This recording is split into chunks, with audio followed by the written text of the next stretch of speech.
तो आपने मल्लिकार्जुन खड़गे की बातें सुने। हालांकि राहुल गांधी ने बहुत कुछ नहीं कहा, उन्होंने बस इतना कहा कि आज नहीं तो कल, कल नहीं तो परसों सच्चाई की जीत जरूर होती है।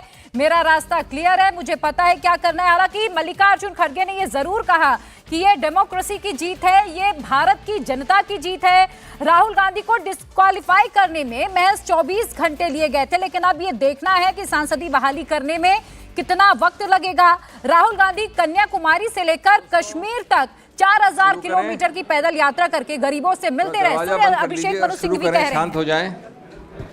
पीछे वाला दरवाजा, जैसा कि हमेशा करते हैं हिंदी इंग्लिश में करेंगे, थोड़ा सब्र रखें आप, संक्षिप्ति है।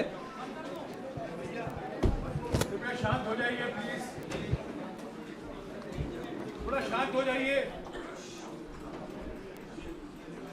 दोस्तों, आज सत्य साहस की जीत हुई है। ये केवल राहुल गांधी जी की जीत नहीं है, लोकतंत्र की जीत है, संविधान की जीत है और आम जनमानस की जीत है। हम आशा करते हैं अब कि भाजपा अपने एक विशेष विभाग जो है, जो कई खेल खेलता है, चालबाजी के और अन्य खेल, उस विभाग पे ताला लगाएगी। वो जो चीज़ें करते हैं जिससे विपक्ष के नेताओं को अनर्गल रूप से निशाना बनाया जाता है, उसको अब कुछ हद तक कम से कम थामेगी, अगर पूरी तरह से रोकती नहीं भी है तो। हम अब संसद में उत्सुकता से जनता से जुड़े मुद्दों पर श्री राहुल गांधी को और श्री राहुल गांधी की बुलंद आवाज़ सुनने के लिए तैयार हैं, उत्सुक हैं और मोदी सरकार को बुनियादी मुद्दों पे जवाबदेही बनाना, ये आप फिर से देखेंगे संसद के अंदर। संसद के बाहर तो ये प्रक्रिया चली रही थी। तो जैसा कि लोग कह रहे हैं, फिर से चलेगी सवालों की आंधी जब संसद में लौटेंगे Rahul Gandhi. Friends, I am going to use words of studied moderation when I come to the actual issues. And since I have argued this matter, I am going to really summarize the 6, 7, 8 major issues on the merits for you without really expressing any opinion. But before that, I have to say what I have said partly in Hindi, that this entire country has heard, seen Rahul Gandhi in action, in and outside of Parliament.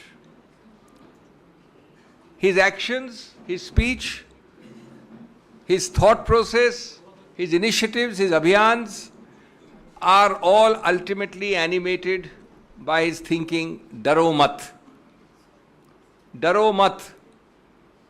He has demonstrated time and again the courage of his convictions.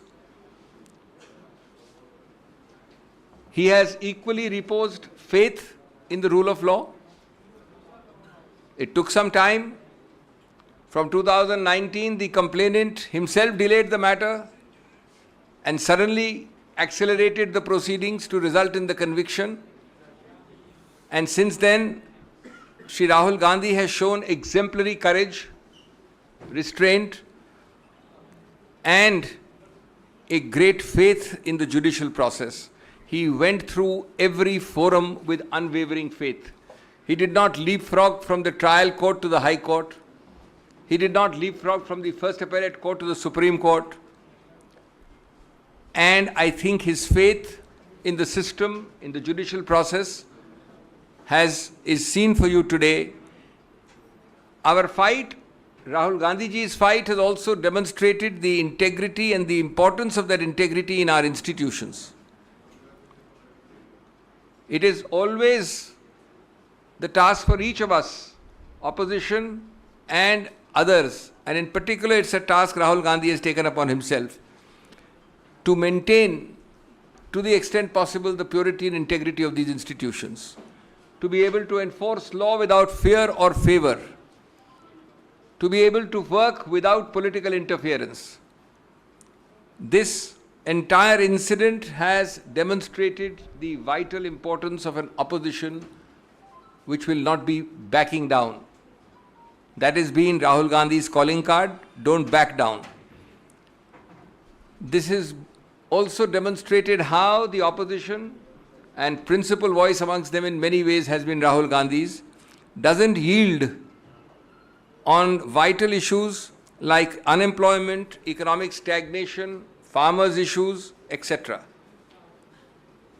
Now friends, चूंकि जैसा मैंने कहा, मैंने इसकी दलील की थी उच्च न्यायालय में और उच्चतम न्यायालय में, तो मैं कोई ज़्यादा वैल्यू जजमेंट बिना दिए आपको संक्षिप्त में बताना चाहता हूँ कि कितना अजीबोगरीब ये संदर्भ था, जिसमें एक 100 वर्ष से ज़्यादा, 125 वर्ष से ज़्यादा पुरानी राजनीतिक पार्टी के पूर्व अध्यक्ष को दुनिया के सबसे बड़े गणतंत्र से एक प्रकार से इफेक्टिवली, जब तक कि वो कन्विक्शन एक्विटल न बने, निष्कासित कर दिया था राजनीतिक जीवन से, जहाँ तक संसद का राजनीतिक जीवन का सवाल है।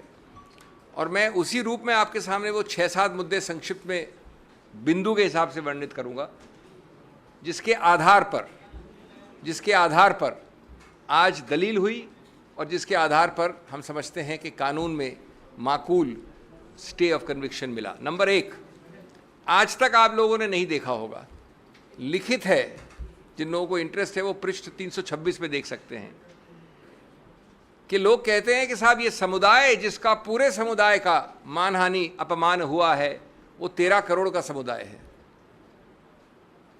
और उस 13 करोड़ में दूसरा वाक्य कहता है कि कम से कम 10 कास्ट और सब कास्ट हैं, उसकी सूची दे रखी है, और तीसरा वाक्य कहता है कि ये सब कास्ट और सब कास्ट समान नहीं है।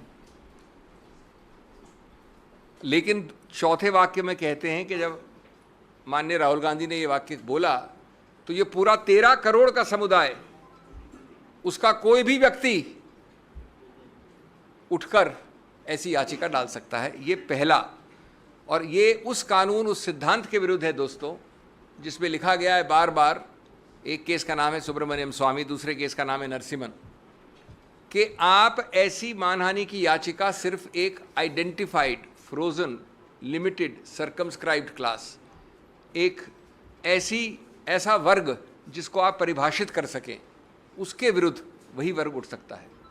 दैट इज, हमने पहला मुद्दा उठाया। दूसरा मुद्दा, माननीय उच्च न्यायालय ने एक बड़ा अजीबोगरीब वाक्य दिया है, पूरा एक पैराग्राफ इसके ऊपर लिखा है, जो ये दोनों चीज़ें आज तक नहीं हुई, 13 करोड़ वाली भी और जो अब मैं बोलने जा रहा हूँ।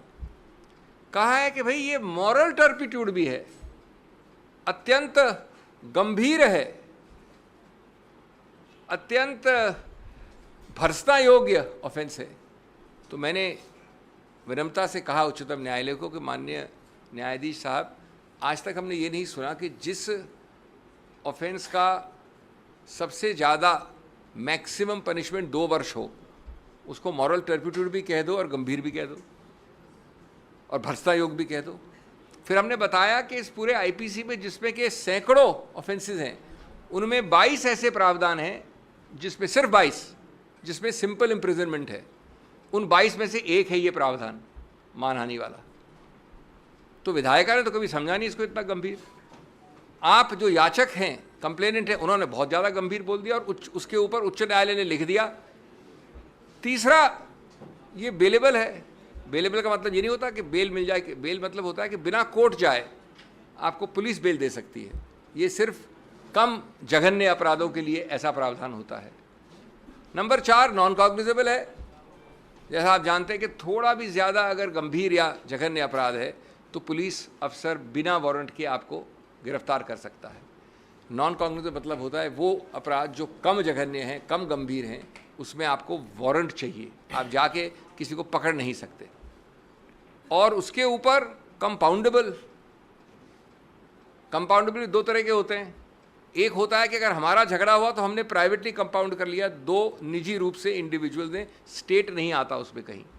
दूसरा होता है कि आपको स्टेट की अनुमति चाहिए, स्टेट वाले ज़्यादा जघन्य, ज़्यादा गंभीर अपराध होते हैं। तो ये अपराध कंपाउंडेबल है 2 निजी व्यक्ति विशेष के बीच में।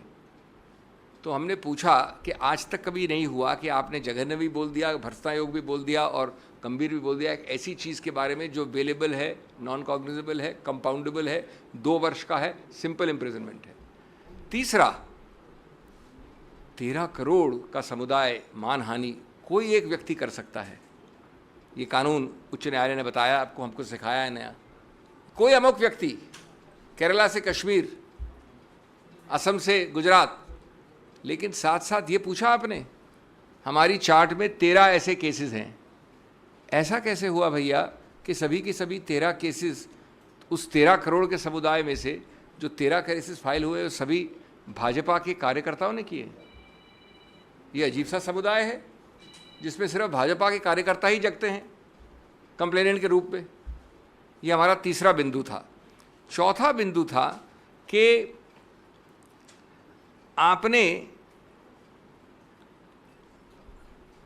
ये नहीं देखा कि अपने निर्णय में एक नया ऑफेंस डाल दिया है जो याचक ने भी नहीं कहा था। एक प्रावधान है 171G representation of peoples act में, उसमें यह है कि अगर 2 कैंडिडेट जो इलेक्शन लड़ रहे हैं वो एक दूसरे को किसी रूप से गंदे शब्दों का इस्तेमाल करते हैं तो ये लिख दिया है माननीय उच्च न्यायालय। लेकिन 171G तो न याचक का केस था न हमारा केस था, किसी ने रेज ही नहीं किया था। उसको पूरा ऑफेंस करके माननीय राहुल गांधी जी को दंडित भी कर दिया उस पैराग्राफ में। हमने ये सब बताया कि इससे मालूम होता है कि उच्च न्यायालय का निर्णय एक बिल्कुल गलत, विकृत इत्यादि निर्णय है और इसलिए इसको तुरंत स्टे करना चाहिए। इंडिया टीवी हर वक्त हर जगह डाउनलोड करने के लिए सर्च करें India TV news Google play store या ऐप स्टोर पर।